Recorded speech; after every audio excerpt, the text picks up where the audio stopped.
ਵਾਹਿਗੁਰੂ ਸਾਹਿਬ ਜੀ।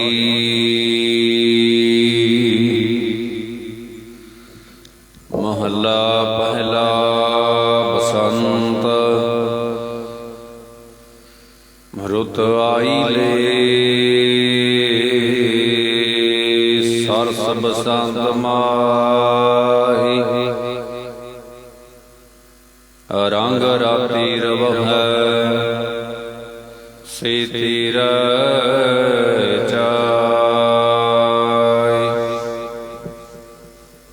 ਕਿਸ ਪੂਜ ਚੜਾਵਾ, ਲੱਗੋ ਪਾਈ। ਰੁੱਤ ਆਈਲੇ, ਸਰਸ ਬਸੰਤ ਮਾਹੀ। ਵਾਹਿਗੁਰੂ ਜੀ ਕਾ ਖਾਲਸਾ, ਵਾਹਿਗੁਰੂ ਜੀ ਕੀ ਫਤਿਹ। ਕੋਟ ਬ੍ਰਹਮੰਡਾਂ ਦੇ ਮਾਲਕ, ਜੁਗ ਜੁਗੀ ਅਟਲ ਸ਼ਬਦਾ ਅਵਤਾਰ, ਦਸਾਂ ਪਾਤਸ਼ਾਹੀਆਂ ਦੀ ਆਤਮਿਕ ਜੋਤ, ਧੰਨ ਧੰਨ ਸਤਿਗੁਰੂ ਸ੍ਰੀ ਗੁਰੂ ਗ੍ਰੰਥ ਸਾਹਿਬ ਸੱਚੇ ਪਾਤਸ਼ਾਹ ਜੀ ਮਹਾਰਾਜ ਜੀ ਦੀ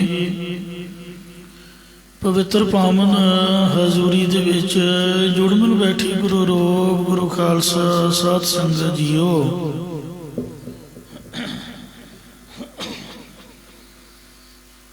ਆਓ ਬੜੇ ਪਿਆਰ ਔਰ ਸਤਿਕਾਰ ਦੇ ਨਾਲ ਅੰਮ੍ਰਿਤ ਬਾਣੀ ਹਰ ਹਰ ਤੇਰੀ, ਸੁਣ ਸੁਣ ਹੋਵੇ ਪਰਮ ਗਤ ਮੇਰੀ। ਜਲਨ ਬੁਝੀ ਸੀਤਲ ਹੋਏ ਮਨੁਆ, ਸਤਿਗੁਰ ਕਾ ਦਰਸ਼ਨ ਪਾਈ ਜੀਓ। ਸਤਿਗੁਰਾਂ ਦੀ ਪਵਿੱਤਰ ਅੰਮ੍ਰਿਤ ਬਾਣੀ ਦੀ ਕਥਾ ਵਿਚਾਰ ਵਿਆਖਿਆ, ਸੋ ਸਰਵਣ ਕਰਕੇ ਲਾਹ ਪ੍ਰਾਪਤ ਕਰੋ ਜੀ। ਗੁਰਮੁਖਾਂ ਦੀ ਰਸਨਾ ਤੋਂ ਜਿਸ ਸ਼ਬਦ ਦੀਆਂ ਆਪਨੇ ਪਾਵਨ ਅਰੰਭਲੀਆਂ ਪੰਕਤੀਆਂ ਸਰਵਣ ਕੀਤੀਆਂ ਨੇ, ਉਸ ਦੀ ਕਥਾ ਵਿਚਾਰ ਕੱਲ੍ਹ ਆਪ ਸਰਵਣ ਕਰ ਚੁੱਕੇ ਹੋ।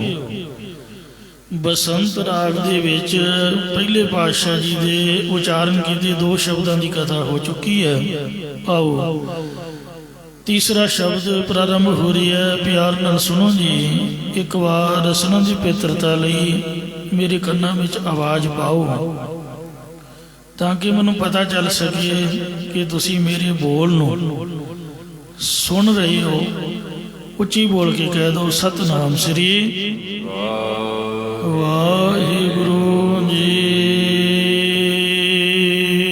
ਸਤਿਨਾਮ ਸ੍ਰੀ ਵਾਹਿਗੁਰੂ ਸਾਹਿਬ ਜੀ। ਬਸੰਤ ਮਹੱਲਾ ਪਹਿਲਾ। ਬਸੰਤ ਰਾਗ ਦੇ ਵਿੱਚ ਪਹਿਲੇ ਪਾਤਸ਼ਾਹ ਧੰਨ ਧੰਨ ਸਤਿਗੁਰੂ ਸ੍ਰੀ ਗੁਰੂ ਨਾਨਕ ਦੇਵ ਸਾਹਿਬ ਜੀ ਮਹਾਰਾਜ ਸ਼ੁਭਾਮਨ ਉਪਦੇਸ਼ ਦੀ ਬਖਸ਼ਿਸ਼ ਕਰ ਰਹੇ ਹਨ। ਸੋਇਨੇ ਕਾ ਚੌਕਾ ਕੰਚਨ ਕੁਆਰ। ਜਿਸ ਸਮੇਂ ਸ੍ਰੀ ਗੁਰੂ ਨਾਨਕ ਦੇਵ ਸਾਹਿਬ ਜੀ ਸ੍ਰੀ ਕਰਤਾਰਪੁਰ ਸਾਹਿਬ ਵਾਲੇ ਅਸਥਾਨ ਤੇ ਨਿਵਾਸ ਕਰ ਰਹੇ ਸਨ, ਇੱਕ ਦਿਨ ਉੱਥੇ ਕੋਈ ਕਰਮਕਾਂਡੀ ਬ੍ਰਾਹਮਣ ਆਇਆ। ਉਹਨੇ ਸਤਿਗੁਰੂ ਜੀ ਦੇ ਦਰਸ਼ਨ ਕੀਤੇ। ਗੁਰੂ ਜੀ ਨੇ ਕਿਹਾ ਕਿ हे ਬ੍ਰਾਹਮਣ ਜੀ, ਪਹਿਲਾਂ ਲੰਗਰ ਵਿੱਚੋਂ ਪ੍ਰਸ਼ਾਦਾ ਛਕਾਓ। ਤਦ ਉਸਨੇ ਅੱਗੋਂ ਕਿਹਾ ਕਿ ਮੈਂ ਆਪਣੇ ਹੱਥੀਂ ਆਪਣੀ ਰਸੋਈ ਤਿਆਰ ਕਰਦਾ ਹਾਂ। ਇੱਥੇ ਸਾਰੇ ਜਾਤ ਪਾਤ ਵਾਲੇ ਇੱਕੋ ਪੰਗਤ ਵਿੱਚ ਬੈਠ ਕੇ ਛਕੀ ਜਾਂਦੇ ਨੇ, ਇਸ ਲਈ ਮੈਂ ਤੁਹਾਡੇ ਲੰਗਰ ਵਿੱਚੋਂ ਤਿਆਰ ਹੋਇਆ ਪ੍ਰਸ਼ਾਦਾ ਨਹੀਂ ਛਕ ਸਕਦਾ। ਸਤਿਗੁਰੂ ਜੀ ਨੇ ਕਿਹਾ ਕਿ ਫਿਰ ਤੁਸੀਂ ਲੰਗਰ ਵਿੱਚੋਂ ਸੁੱਕੀ ਰਸਦ ਲੈ ਲਓ ਤੇ ਆਪ ਹੀ ਤਿਆਰ ਕਰਕੇ ਛਕ ਲਵੋ। ਤਦ ਉਹਨੇ ਰਸਦ ਲੈ ਲਈ ਤੇ ਜਦੋਂ ਦਰਿਆ ਦੇ ਕਿਨਾਰੇ ਚੁੱਲ੍ਹਾ ਬਣਾਉਣ ਲਈ ਥਾਂ ਪੁੱਟਿਆ ਤਾਂ ਹੇਠਾਂ ਤੋਂ ਹੱਡੀਆਂ ਨਿਕਲ ਆਈਆਂ। ਫਿਰ ਦੂਜੀ ਥਾਂ ਤੇ ਪੁੱਟਿਆ, ਉੱਥੋਂ ਵੀ ਹੱਡੀਆਂ ਨਿਕਲ ਆਈਆਂ। ਇਹ ਹੁਣ ਜਿੱਥੋਂ ਪੁੱਟੇ ਉੱਥੋਂ ਹੱਡੀਆਂ ਹੀ ਨਿਕਲ ਆਉਣ। ਅਖੀਰ ਉਹ ਗੁਰਾਂ ਦੇ ਚਰਨਾਂ ਤੇ ਢਹਿ ਪਿਆ ਤੇ ਕਹਿਣ ਲੱਗਾ ਕਿ ਮੈਨੂੰ ਆਪਣੇ ਲੰਗਰ ਵਿੱਚੋਂ ਹੀ ਪ੍ਰਸ਼ਾਦਾ ਛਕਾਓ। ਤਦੋਂ ਸਤਿਗੁਰਾਂ ਨੇ ਕਿਹਾ ਕਿ ਉਹ ਸਮਾਂ ਬੀਤ ਗਿਆ ਹੈ, ਹੁਣ ਤੁਸੀਂ ਵਾਹਿਗੁਰੂ ਕਹਿ ਕੇ ਇਸ ਚੌਂਕੇ ਨੂੰ ਹੀ ਸੁੱਚਾ ਸਮਝ ਲਓ ਅਤੇ ਭੋਜਨ ਤਿਆਰ ਕਰਕੇ ਛਕ ਲਓ। ਤਦੋਂ ਉਸਨੇ ਭੋਜਨ ਤਿਆਰ ਕਰਕੇ ਛਕਿਆ। ਫਿਰ ਜਦ ਉਹ ਗੁਰਾਂ ਦੇ ਪਾਸ ਆਇਆ ਤਾਂ ਸਤਿਗੁਰਾਂ ਨੇ ਬਾਹਰਲੇ ਪਖੰਡ ਦੇ ਕਰਮਕਾਂਡਾਂ ਦੀ ਨਿਖੇਧੀ ਕਰਦਿਆਂ ਆਪਣੇ ਮਨ ਨੂੰ ਸੰਬੋਧਨ ਕਰਦੇ ਹੋਇਆਂ ਨਾਮ ਦੇ ਵਿੱਚ ਲੱਗਣ ਲਈ ਇਹ ਪਾਵਨ ਉਪਦੇਸ਼ ਕਥਨ ਕੀਤਾ। ਪਿਆਰ ਨਾਲ ਸੁਣੋ ਜੀ। ਹਾਂਜੀ, ਫਿਰ ਪੰਕਤੀ ਪੜੋ। ਸੁਮਿਨੀ ਕਾ ਚੌਕਾ ਕੰਚਨ ਕੁਆਰ। ਹੇ ਮਨ, ਭਾਵੇਂ ਕੋਈ ਐਸਾ ਸੰਜਮੀ ਹੋਵੇ ਕਿ ਉਸ ਕੋਲ ਸਭ ਤੋਂ ਪਵਿੱਤਰ ਧਾਤ ਸੋਨੇ ਦਾ ਚੌਂਕਾ, ਰਸੋਈ ਦਾ 4 ਕੋਣਾ ਮੰਡਲ ਚੌਂਕਾ ਕਹਿੰਦੇ ਨੇ, ਜੋ ਚੌਰਸ ਹੋਵੇ। ਅੱਜ ਕੱਲ੍ਹ ਤਾਂ ਸਾਡੇ ਘਰਾਂ ਦੇ ਵਿੱਚ ਸਲੈਬਾਂ ਦੀਆਂ ਪਈਆਂ ਹੁੰਦੀਆਂ ਨੇ, ਇੱਕ ਪਾਸੇ ਸਿੰਕ ਹੁੰਦੀ ਹੈ। ਪਹਿਲਾਂ ਦਰਵਾਜ਼ਾ ਲਾਈਦਾ ਸੀਗਾ, ਹੁਣ ਓਪਨ ਹੀ ਰੱਖਦੇ ਨੇ। ਪੁਰਾਣਾ ਟਾਈਮ ਸੀਗਾ, ਸਾਡੇ ਘਰਾਂ ਦੇ ਵਿੱਚ ਬਾਹਰ ਵਿਹੜੇ ਦੇ ਵਿੱਚ ਚੁੱਲ੍ਹਾ ਚੌਂਕਾ ਹੁੰਦਾ ਸੀਗਾ, ਚੌਰਸ, ਉਹਨੂੰ ਚੌਂਕਾ ਕਹਿੰਦੇ ਨੇ। ਭਾਵੇਂ ਸੋਨੇ ਦਾ ਹੀ ਸਾਰਾ ਤਿਆਰ ਕੀਤਾ ਹੋਵੇ, ਕਿਉਂਕਿ ਸੋਨਾ ਧਾਤ ਸ਼ੁੱਧ ਮੰਨੀ ਹੈ। ਅਤੇ ਕੰਚਨ ਕੁਆਰ, ਕੰਚਨਾ ਵੀ ਸੋਨੇ ਦਾ ਹੈ, ਸੋਨੇ ਦੇ ਹੀ ਕੁਆਰ, ਪਾਤਰ, ਬਰਤਨ, ਭਾਂਡੇ ਹੋਣ ਜਿਹਦੇ ਵਿੱਚ ਪਾ ਕੇ ਖਾਣਾ ਹੋਵੇ। ਜਿਹੜੀ ਕਹਿ ਧਾਤ ਹੈ ਇਹ ਝੂਠੀ ਮੰਨੀ ਹੈ। ਉੱਜਲ ਕਹਿ ਚਿਲਕਣਾ, ਚਮਕਦਾ ਤੇ ਬਹੁਤ ਹੈ, ਪਰ ਘੋਟਮ ਕਾਲੜੀ ਮਸ, ਧੋਤਿਆਂ ਝੂਠ ਨਾ ਉਤਰੈ ਜੇ ਸੋ ਧੋਵਾਂ ਤਿਸ। ਕਹਿਣ ਦਾ ਭਾਂਡਾ ਸਤਿਗੁਰੂ ਨਾਨਕ ਦੇਵ ਜੀ ਕਹਿੰਦੇ ਧੋਤਿਆਂ ਮਾਂਜਿਆਂ ਸੁੱਚਾ ਨਹੀਂ ਹੁੰਦਾ। ਤੁਸੀਂ ਉਂਗਲ ਘਸਾਓਗੇ, ਜਿੰਨਾ ਮਰਜ਼ੀ ਉਹਨੂੰ ਮਾਂਜ ਕੇ ਧੋ ਕੇ ਸਵਾਰ ਕੇ ਪੂੰਝ ਲਓ, ਸਾਫ਼ ਕਰਕੇ ਜਦ ਉਂਗਲ ਘਸਾਓਗੇ ਤੁਹਾਡੇ ਉਂਗਲ ਨੂੰ ਕਾਲਖ ਲੱਗੂਗੀ। ਕਹਿਣ ਦਾ ਬਰਤਨ ਝੂਠਾ ਹੀ ਰਹਿੰਦਾ। ਜਿਹੜਾ ਮਿੱਟੀ ਦਾ ਭਾਂਡਾ ਹੈ ਇਹ ਕੋਰਾ ਤਾਂ ਸੁੱਚਾ ਹੁੰਦਾ, ਤੇ ਜਦ ਵਿੱਚ ਹੱਥ ਮਾਰ ਲਈਏ ਤਾਂ ਗੁਰੂ ਘਰ ਦੇ ਵਿੱਚ ਵੀ ਕੁੰਭ ਦਾ ਜਲ ਨਹੀਂ ਰੱਖੀਦਾ। ਜਲ ਰੱਖਣ ਤੋਂ ਪਹਿਲਾਂ ਵੈਸੇ ਹੀ ਪਾਣੀ ਘੁਮਾ ਕੇ ਹੱਥ ਨਹੀਂ ਮਾਰੀਦਾ। ਜੇ ਵਿੱਚ ਕਿਸੇ ਨੇ ਪਾ ਕੇ ਖਾ ਲਿਆ, ਸਾਡੇ ਅੰਮ੍ਰਿਤਸਰ ਹਲਵਾਈ ਦੁੱਧ ਦਿੰਦੇ ਨੇ, ਕਾੜਿਆ ਹੋਇਆ ਦੁੱਧ ਮਿੱਟੀ ਦੇ ਗਲਾਸਾਂ ਦੇ ਵਿੱਚ ਉਹ ਗਲਾਸ ਸੁੱਟ ਦਿੰਦੇ ਨੇ। ਤੇ ਆ ਜਿਹੜਾ ਡਿਸਪੋਜ਼ੇਬਲ ਹੈ, ਇਹ ਪਲਾਸਟਿਕ ਤਾਂ ਭਲਾ ਹੈ ਹੀ ਬੜਾ ਗੰਦਾ। ਪਲਾਸਟਿਕ ਦੇ ਭਾਂਡੇ 'ਚ ਤੇ ਕੱਚ ਦੇ 'ਚ ਤਾਂ ਖਾਣਾ ਹੀ ਨਹੀਂ ਚਾਹੀਦਾ। ਇਹ ਤਾਂ ਬਿਲਕੁਲ ਹੀ ਨਕੰਮੀ ਚੀਜ਼ ਹੈ। ਮਿੱਟੀ ਦਾ ਭਾਂਡਾ ਇੱਕ ਵਾਰ ਛਕ ਲਏ, ਉਹ ਮੁੜ ਕੇ ਫਿਰ ਮਾਂਜਿਆ ਵੀ ਸੁੱਚਾ ਨਹੀਂ ਹੁੰਦਾ। ਜਿਹੜਾ ਲੋਹੇ ਦਾ ਬਰਤਨ ਹੈ ਇਹ ਮਾਂਜ ਕੇ ਸੁੱਚਾ ਹੋ ਜਾਂਦਾ। ਸੋਨੇ ਦਾ ਜਿਹੜਾ ਹੈ ਇਹ ਲੋਕਾਂ ਨੇ ਸ਼ੁੱਧ ਹੀ ਮੰਨਿਆ ਹੈ। ਸੋ ਇਸ ਲਈ ਕਹਿੰਦੇ ਸੋਨੇ ਦੇ ਭਾਵੇਂ ਭਾਂਡੇ ਬਣਾ ਲਓ, ਸੋਨੇ ਦਾ ਚੌਂਕਾ ਤਿਆਰ ਕਰ ਲਓ, ਚੌਂਕਾ ਦੇ ਕੇ ਸੁੱਚਾ ਹੋਏ, ਆਪਣੇ ਆਪ ਨੂੰ ਸੋ ਸੁੱਚਾ ਮੰਨ ਕੇ ਤੇ ਚੌਂਕੇ ਦੇ ਵਿੱਚ ਬੈਠ ਕੇ ਤਿਆਰ ਕਰੇ। ਕੀ ਆਕਾਰ ਬਹੁਤ ਵਿਸਥਾਰ, ਅਤੇ ਬਹੁਤ ਫੈਲਾਅ ਵਾਲੀਆਂ ਚਾਂਦੀ ਦੀਆਂ ਹੀ ਲਕੀਰਾਂ ਕੱਢੀਆਂ ਹੋਣ। ਸੋ ਜਿਹੜੇ ਬ੍ਰਾਹਮਣ ਸਨ ਉਹ ਲਕੀਰਾਂ ਕੱਢ ਕੇ ਵਿੱਚ ਚੌਂਕਾ ਬਣਾਉਂਦੇ ਸੀ, ਉਹਦੇ ਅੰਦਰ ਕਿਸੇ ਨੂੰ ਆਉਣ ਨਹੀਂ ਸੀ ਦਿੰਦੇ। ਮਹਾਰਾਜ ਨੇ ਲਿਖਿਆ ਕਾਰੀ ਕੱਢੀ ਕਿਆ ਥੀ ਹੈ ਜਾਂ ਚਾਰੇ ਬੈਠੀਆਂ ਨਾਲ। ਜੇ ਚਾਰੇ ਔਗਣ ਤੁਹਾਡੇ ਨਾਲ ਨੇ, ਹਿਰਦੇ ਦੇ ਵਿੱਚ ਹਨ, ਲੱਭ ਕੁੱਤਾ ਹੈ, ਕੂੜ ਚੂੜਾ ਹੈ, ਠੱਗ ਖਾਦਾ ਮੁਰਦਾਰ ਹੈ। ਸੋ ਲੱਭ ਕੁੱਤਾ ਕੂੜ ਚੂਹੜਾ, ਠੱਗ ਖਾਦਾ ਮੁਰਦਾਰ, ਕਾਰੀ ਕੱਢੀ ਕਿਆ ਥੀ ਹੈ ਜਾਂ ਚਾਰੇ ਬੈਠੀਆਂ ਨਾਲ। ਇਸ ਤਰੀਕੇ ਨਾਲ ਤੁਸੀਂ ਕਿਵੇਂ ਸੁੱਚੇ ਹੋ ਸਕਦੇ ਹੋ? ਗੰਗਾ ਕਾ ਉਦਕ ਕਰਨ ਤੇ ਕੀ ਆਗ। ਫਿਰ ਜਿਵੇਂ ਅੱਜ ਕੱਲ੍ਹ ਪਾਣੀ ਦੀਆਂ ਬੋਤਲਾਂ 'ਤੇ ਲਿਖਿਆ ਹੁੰਦਾ ਗੰਗਾ ਜਲ, ਵਿੱਚ ਭਾਵੇਂ ਛੱਪੜ ਦਾ ਹੀ ਪਾਣੀ ਪਾਇਆ ਹੋਵੇ, ਇਹਦੇ 'ਤੇ ਤਾਂ ਭਰੋਸਾ ਕੋਈ ਨਹੀਂ। ਪੁਰਾਣੀਆਂ ਬੋਤਲਾਂ ਚੁੱਕ ਚੁੱਕ ਟ੍ਰੇਨਾਂ ਦੇ ਵਿੱਚ ਤਾਂ ਬਿਲਕੁਲ ਹੀ ਨਿਆਣੇ ਇਸ ਤਰ੍ਹਾਂ ਕਰਦੇ ਨੇ। ਤੋ ਇਸ ਲਈ ਜਿਹੜਾ ਗੰਗਾ ਦਾ ਪਾਣੀ ਹੈ ਲੋਕਾਂ ਨੇ ਸੁੱਚਾ ਮੰਨਿਆ ਹੈ। ਫਿਰ ਉੱਥੋਂ ਡਰਮ ਭਰ ਕੇ ਲੈ ਆਓ ਕਿਸੇ ਤਰੀਕੇ ਨਾਲ, ਤੇ ਗੰਗਾ ਦਾ ਹੀ ਪਾਣੀ ਵਰਤੋ। ਰੋਟੀ ਪਾਣੀ ਦੇ ਵਿੱਚ ਗੰਗਾ ਦਾ, ਨਦੀ ਦਾ ਇਹ ਪਾਣੀ ਹੋਵੇ। ਤੇ ਕਰੰਤੇ ਕੀ ਆਗ, ਕਰੰਤੇ ਹੱਥਾਂ ਦੀ ਅੱਗ ਹੋਵੇ, ਭਾਵ ਹੱਥ ਵਿੱਚ ਚੁੰਬਕ ਪੱਥਰ ਨੂੰ ਘਸਾ ਕੇ ਅੱਗ ਕੱਢੀ ਹੋਵੇ। ਗਰੁੜਾ ਖਾਣਾ ਦੁੱਧ ਸਿਓ ਗਾਡ। ਜਾਂ ਯੱਗ ਆਦਿਕ ਦੀ ਪਵਿੱਤਰ ਅਗਨੀ ਹੋਵੇ। ਅਰਨੀ ਭਾਵ ਇੱਕ ਕਾਠ ਦਾ ਜੰਤਰ ਹੈ ਜਿਸ ਨਾਲ ਯੱਗ ਆਦਿ ਵਿੱਚ ਅੱਗ ਪੈਦਾ ਕੀਤੀ ਹੋਵੇ। ਇੱਕ ਖਾਸ ਰੁੱਖ ਅਰਨੀ ਦੇ 2 ਡੰਡੇ ਬਣਾ ਕੇ ਇੱਕ ਡੰਡੇ ਵਿੱਚ ਛੇਕ ਕੱਢ ਲੈਂਦੇ ਨੇ, ਉਸ ਵਿੱਚ ਦੂਜਾ ਡੰਡਾ ਫਸਾ ਕੇ ਉਸਨੂੰ ਮਧਾਣੀ ਵਾਂਗ ਰੱਸੀ ਦੇ ਲਪੇਟੇ ਦੇ ਕੇ ਬਹੁਤ ਤੇਜ਼ੀ ਨਾਲ ਘੁਮਾਉਂਦੇ, ਜਿਸ ਕਰਕੇ ਦੋਹਾਂ ਡੰਡਿਆਂ ਦੀ ਰਗੜ ਨਾਲ ਵਿੱਚੋਂ ਅੱਗ ਪੈਦਾ ਹੋ ਜਾਂਦੀ ਹੈ। ਜਿਸ ਅੱਗ ਨੂੰ ਬ੍ਰਹਮ ਸੁੱਚੀ ਮੰਨਦੇ ਨੇ, ਜਿਹੜੇ ਬ੍ਰਹਮ ਨੇ ਉਸ ਅੱਗ ਨੂੰ ਸੁੱਚੀ ਮੰਨਦੇ ਨੇ, ਆਪਣੇ ਹੱਥ ਨਾਲ ਕੱਢੀ ਹੋਈ, ਅਤੇ ਯੱਗਾਂ ਆਦਿਕ ਜਾਂ ਭੋਜਨ ਤਿਆਰ ਕਰਨ ਲਈ ਵਰਤਦੇ ਨੇ। ਫਿਰ ਖਾਸ ਤਰ੍ਹਾਂ ਦੇ ਗਰੁੜਾ ਖਾਣਾ ਦੁੱਧ ਸਿਉਂ ਗਾੜ। ਗਰੁੜਾ ਚੌਲਾਂ ਦਾ ਨਾਮ ਹੈ। ਇੱਕ ਤਰ੍ਹਾਂ ਦੇ, ਇੱਕ ਕਿਸਮ ਦੇ ਚਾਵਲ ਨੇ ਗਰੁੜਾ ਚਾਵਲ, ਜੋ ਕੱਚੇ ਹੀ ਗਰਮ ਦੁੱਧ 'ਚ ਪਾਉਣ ਨਾਲ ਫੁੱਲ ਜਾਂਦੇ ਨੇ।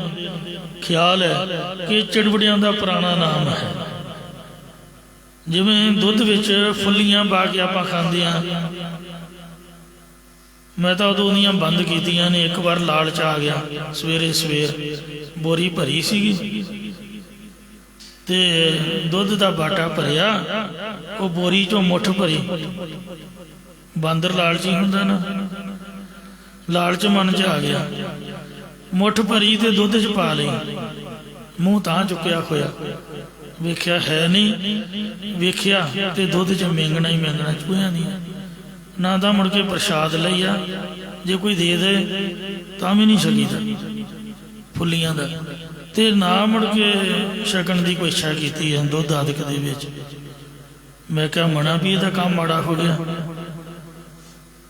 ਤੇ ਇਸ ਵਾਸਤੇ ਆ ਜਿਹੜੇ ਚਿੜਵੜੇ ਨੇ ਇਹ ਵੀ ਦੁੱਧ ਆਦਿਕ 'ਚ ਪਾ ਕੇ ਬੰਦਾ ਖਾ ਸਕਦਾ। ਉਹਨੂੰ ਗਰੁੜਾ ਕਹਿੰਦੇ ਨੇ, ਗਰੁੜਾ। ਜੋ ਵੀ ਚੀਜ਼ ਹੈ ਉਹਨੂੰ ਵੇਖ ਚਾ ਕੇ, ਚੁਣ ਚਣ ਕੇ, ਸਾਫ਼ ਕਰਕੇ ਫਿਰ ਹੀ ਬਣਾ ਕੇ ਖਾਣੀ ਵਾਜਬ ਹੈ। ਤੋ ਇਸ ਤਰ੍ਹਾਂ ਗਰੁੜਾ ਰੰਗ ਬਰੰਗੀ ਨੂੰ ਵੀ ਕਹਿੰਦੇ ਨੇ। ਇੱਕ ਪਲਾਊ ਹੁੰਦਾ ਹੈ, ਜਿਸ ਪ੍ਰਕਾਰ ਚਾਵਲ ਰੰਗੋ ਰੰਗੀਆਂ ਪਾਣੀਆਂ 'ਚ ਉਬਾਲ ਕੇ ਰਲਾਈਦੇ ਨੇ। ਮਾਈਆਂ ਬੀਬੀਆਂ ਜਰਦਾ ਬਣਾਉਂਦੀਆਂ ਨੇ, ਮਿੱਠੇ ਚਾਵਲ, ਉਹ 'ਚੋਂ ਰੰਗ ਪਾਉਂਦੀਆਂ ਨੇ। ਤੇ ਕੋਈ ਰੰਗ ਜਿਹੜਾ ਹੈ ਉਹ ਕੇਸਰੀ ਹੁੰਦਾ, ਕੋਈ ਹਰਿਆ ਹੁੰਦਾ, ਉਹਨੂੰ ਵੀ ਗਰੁੜਾ ਕਹਿੰਦੇ। ਰੰਗ ਬਰੰਗੇ ਚੌਲਾਂ ਨੂੰ ਜਾਂ ਰਿੱਝੇ ਹੋਏ ਚਾਵਲਾਂ ਨੂੰ ਵੀ ਗਰੁੜਾ ਕਹਿੰਦੇ ਨੇ। ਗਰੁੜਾ ਮਤਲਬ ਅੱਜ ਕੱਲ੍ਹ ਬਾਸਮਤੀ ਦੇ ਚੌਲ ਹੀ ਸਮਝ ਲਓ। ਕਹਿਣ ਤੋਂ ਭਾਵ ਵੀ ਆਲਾ ਕਿਸਮ ਦੇ 1 ਨੰਬਰ ਦੇ ਚਾਵਲ ਦੁੱਧ ਸਿਉਂ ਗਾੜ, ਦੁੱਧ ਦੇ ਵਿੱਚ ਗੱਡ ਕੇ, ਮਤਲਬ ਦੁੱਧ ਦੇ ਨਾਲ ਮਿਲਾ ਕੇ ਉਹਦੀ ਖੀਰ ਬਣਾ ਕੇ ਖਾਣਾ ਕਰੇ। ਮਨ ਲਿਖੈ ਕਬਹੁ ਨਾ ਪਾਈ। ਇਹ ਮੇਰੇ ਮਨਾ, ਇਹੋ ਜਿਹੇ ਕਰਮਕਾਂਡ ਕਦੇ ਵੀ ਪ੍ਰਵਾਨਗੀ ਵਿੱਚ ਨਹੀਂ ਪੈਂਦੇ। ਜਾ ਮਨਾ ਭੀਜੈ ਸਾਚ ਨਾਇ। ਜਦੋਂ ਤੱਕ ਜੀਵ ਸੱਚੇ ਪਰਮਾਤਮਾ ਦੇ ਨਾਮ ਦੇ ਵਿੱਚ ਨਹੀਂ ਭਿੱਜਦਾ, ਤਦ ਤੱਕ ਸਭ ਕਰਮ ਵਿਅਰਥ ਨੇ, ਫਜ਼ੂਲ ਹਨ। ਵਿਸ਼ਰਾਮ ਦੇ ਕਰ ਫਰਮਾਨ ਕਰਦੇ ਨੇ। 10-8 ਲਿਖੇ ਹੋਵੈ ਪਾਸ। ਲਿਖੇ ਬਿਹਾਰੀ ਨਾਲ ਭਾਵੇਂ 10 ਦੇ 8 18 ਬਣਾਉਣ, ਕੋਲ ਲਿਖੇ ਹੋਣ, ਮਤਲਬ ਪੜ੍ਹਨ ਵਾਸਤੇ ਯਾਦ ਕਰਨ ਲਈ ਉਹ ਆਪਦੇ ਕੋਲ ਲਿਖੇ ਹੋਣ। ਜਿਹੜੀ ਚੀਜ਼ ਲਿਖ ਲਈਦੀ ਹੈ ਉਹ ਜ਼ਬਾਨੀ ਯਾਦ ਹੋ ਜਾਂਦੀ ਹੈ। ਮੈਂ ਕਥਾ ਸਿੱਖੀ ਨਹੀਂ ਪਰ ਲਿਖੀ ਹੈ। ਤੋ ਇਸ ਤਰੀਕੇ ਨਾਲ ਆਮ ਪੜ੍ਹਾਈ ਵਿੱਚ ਵੀ ਬੱਚਿਆਂ ਨੂੰ ਇਹੀ ਸਮਝਾਈਦਾ ਵੀ ਪੇਪਰਾਂ ਦੇ ਵਿੱਚ ਉਹ ਤਾਂ ਹੀ ਲਿਖਿਆ ਜਾਂਦਾ ਜੇ ਘਰ ਬੈਠ ਕੇ ਬੰਦਾ ਲਿਖ ਲਏ। ਲਿਖੀ ਹੋਈ ਚੀਜ਼ ਨਹੀਂ ਭੁੱਲਦੀ, ਯਾਦ ਕੀਤੀ ਕਈ ਵਾਰ ਦਿਮਾਗ ਇੱਧਰ ਉੱਧਰ ਚਲਾ ਜਾਂਦਾ। ਇਉਂ ਭਾਈ ਗੁਰਇਕਬਾਲ ਸਿੰਘ ਜੀ ਬੱਚਿਆਂ ਨੂੰ ਇਨਾਮ ਦਿੰਦੇ ਨੇ ਵਾਹਿਗੁਰੂ ਲਿਖਣ ਦਾ। ਉਹ ਲਿਖਣ ਦੇ ਨਾਲ ਮਨ ਦੇ ਵਿੱਚ ਵਸ ਜਾਂਦਾ। ਇਉਂ 18 ਪੁਰਾਣ ਕੋਲ ਲਿਖੇ ਹੋਏ ਹੋਣ ਪੜ੍ਹਨ ਵਾਸਤੇ ਯਾਦ ਕਰਨ ਲਈ। ਚਾਰੇ ਵੇਦ ਮੁਖਾ ਕਰ ਪਾਠ। ਚਾਰੇ ਵੇਦਾਂ ਦਾ ਪਾਠ ਕਿਸੇ ਮੁਖ ਦੀ ਅਗਰ ਭਾਵ ਕੰਠ ਜ਼ਬਾਨੀ ਯਾਦ ਹੋਵੇ। ਕੋਈ ਚਾਰੇ ਵੇਦਾਂ ਦਾ ਕੰਠੋਂ ਪਾਠ ਕਰਦਾ ਹੋਵੇ। ਪੁਰਬੀ ਨਾਵੈ ਨਾਵੈ ਵਰਨਾ ਕੀ ਦਾਤ। ਸਹੀ ਪਾਠ ਹੋਇਆ। ਨਹਾਵੈ ਨਹਾਉਣ ਦਾ ਅਰਥ ਹੈ ਪੂਰਬ ਦੇ ਸਮੇਂ ਤੀਰਥਾਂ ਦੇ ਉੱਪਰ ਨਹਾਉਣਾ ਕਰੇ। ਪੁਰਬਾਂ ਦੇ ਸਮੇਂ ਜਿਹੜੇ ਪੁਰਬ ਜਿਵੇਂ ਮੱਸਿਆ ਹੋ ਗਈ, ਸੰਗਰਾਂਦ ਆ, ਮਾਘ ਦੀ ਸੰਗਰਾਂਦ ਨੂੰ ਬੜੀ ਤਰਜੀਹ ਦਿੰਦੇ ਨੇ। ਸੋਮਵਾਰੀ ਮੱਸਿਆ ਨੂੰ ਬੜਾ ਮੰਨਦੇ ਨੇ। ਤੇ ਏਕਮ ਦਸਵੀਂ ਆਦਿਕ, ਇਕਾਦਸ਼ੀ ਦੁਆਦਸ਼ੀ ਆਦਿਕ ਇਉਂ ਪੁਰਬਾਂ ਦੇ ਸਮੇਂ ਸੂਰਜ ਗ੍ਰਹਿਣ ਜਾਂ ਕੁਝ ਇਸ ਤਰ੍ਹਾਂ ਦੇ ਉਹ ਪੁਰਬਾਂ ਦੇ ਸਮੇਂ ਤੀਰਥਾਂ ਦੇ ਨਹਾਉਣਾ ਕਰਦਾ ਹੋਵੇ।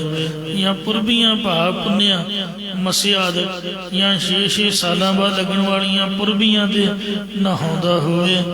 ਅਤੇ ਵਰਨਾਂ ਦੀ ਰੀਤੀ ਅਨੁਸਾਰ ਦਾਨ ਕਰਦਾ ਹੋਵੇ ਜਾਂ ਰੰਗਾਂ ਅਨੁਸਾਰ ਦਾਨ ਦੇਣਾ ਕਰੇ। ਭਾਵ ਚੰਦਰ ਗ੍ਰਹਿਣ ਤੇ ਚੱਟੀ ਵਸਤੂ ਦਾਨ ਕਰਦਾ ਹੋਵੇ, ਦੁੱਧ ਖੀਰ ਆਦਿਕ ਬਣਾ ਕੇ। ਤੇ ਸੂਰਜ ਗ੍ਰਹਿਣ ਤੇ ਲਾਲ ਵਸਤੂ ਦਾਨ ਕਰਦਾ ਹੋਵੇ। ਵਰਤ ਨੇਮ ਕਰੇ ਦਿਨ ਰਾਤ। ਫਿਰ ਇਕਾਦਸ਼ੀ ਆਦਿਕ ਦੇ ਵਰਤ ਅਤੇ ਯਮ ਆਦਿਕ ਸਾਧਨਾ ਨੂੰ ਦਿਨ ਰਾਤ ਕਰਦਾ ਹੋਵੇ ਤਾਂ ਵੀ ਪਰਮਾਤਮਾ ਦੇ ਨਾਮ ਤੋਂ ਬਿਨਾਂ ਸਭ ਕੁਝ ਵਿਅਰਥ ਫਜ਼ੂਲ ਹੈ। ਕਾਜੀ ਮੁਲਾ ਹੋਵਹਿ ਸੇਖ। ਮੁਸਲਮਾਨਾਂ ਦੇ ਮਤ ਅਨੁਸਾਰ ਭਾਵੇਂ ਕੋਈ ਕਜ਼ਾ ਫੈਸਲਾ ਕਰਨ ਵਾਲਾ ਕਾਜੀ ਬਣ ਜਾਏ, ਮੁੱਲਾ ਵਿਦਿਆ ਪੜਾਉਣ ਵਾਲਾ ਮੁਲਾਣਾ ਬਣ ਜਾਵੇ, ਸ਼ੇਖ ਬਿਰਧ ਜਾਤੀ ਦਾ ਭਾਵੇਂ ਹੋਵੇ, ਜੋਗੀ ਜੰਗਮ ਭਗਵੇ ਭੇਖ। ਭਾਵੇਂ ਕੋਈ ਜੋਗ ਧਾਰਨ ਵਾਲਾ ਜੋਗੀ ਬਣ ਜਾਵੇ, ਜੰਗਮ ਸ਼ੈ ਮਤ ਵਾਲਾ ਜਾਂ ਗੇਰੂ ਰੰਗੇ ਭਗਵੇਂ ਕੱਪੜੇ ਲਿਬਾਸ ਨੂੰ ਧਾਰਨ ਕਰਨ ਵਾਲਾ ਸੋ ਭਗਵਾਂ ਸਾਧੂ ਬਣ ਜਾਵੇ।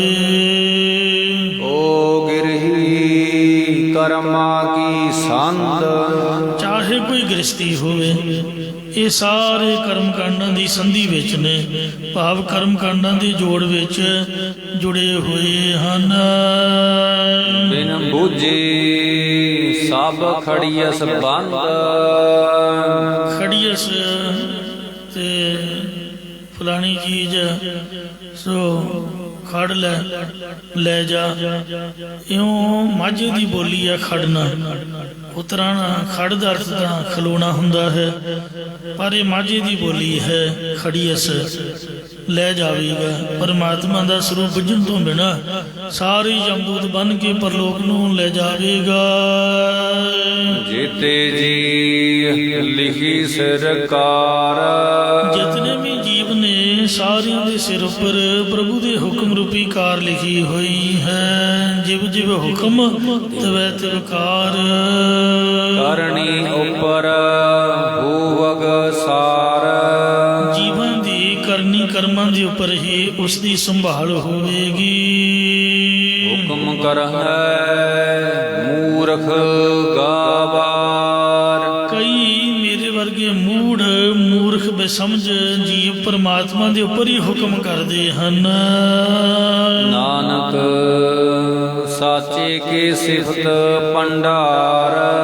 ਸਤਿਗੁਰੂ ਸਾਹਿਬ ਜੀ ਕਥਨ ਕਰਦੇ ਕਿ ਗੁਰਮੁਖ ਜਨਾਂ ਦੇ ਹਿਰਦੇ ਰੂਪ ਖਜ਼ਾਨੇ ਸੱਚੇ ਪਰਮਾਤਮਾ ਦੀ ਸਿਫਤ ਨਾਲ ਭਰੇ ਪਏ ਨੇ, ਜਾਂ ਜੋ ਸੱਚੇ ਦੇ ਸਾਧ ਸੰਗਤ ਰੂਪਦਾਰ ਚ ਪ੍ਰਭੂ ਦੀ ਸਿਫਤ ਸਲਾਹ ਕਰਦੇ ਨੇ, ਉਹਨਾਂ ਨੂੰ ਨਾਮ ਧਰਮ ਅਰਥ ਕਾਮ ਮੋਖ ਆਦਿ ਦੇ ਭੰਡਾਰੇ ਪ੍ਰਾਪਤ ਹੁੰਦੇ ਹਨ।